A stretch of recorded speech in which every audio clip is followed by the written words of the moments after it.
Y no podemos dejar de escuchar al Lord Mayor de nuestro idioma guaraní, a una persona que ha dedicado su vida por la lucha por nuestro idioma. ¿Ma, Pepe? ¿No Pepe? ¿Ma? Ah, sí. Boejara Guazú, David Galeano, oye, esta bañante de guaraní. Ya, oye, guapa.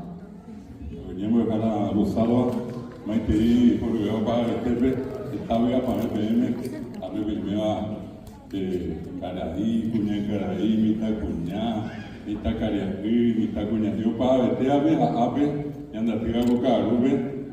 Voy a Popi y me co a ver que tu jamás uno dice pa, ya esa moña no va a Guazú, con años de la pisada, catu pirestebe. Ya yo le decía para ver, te abre mana vete, y porque te hasta cana.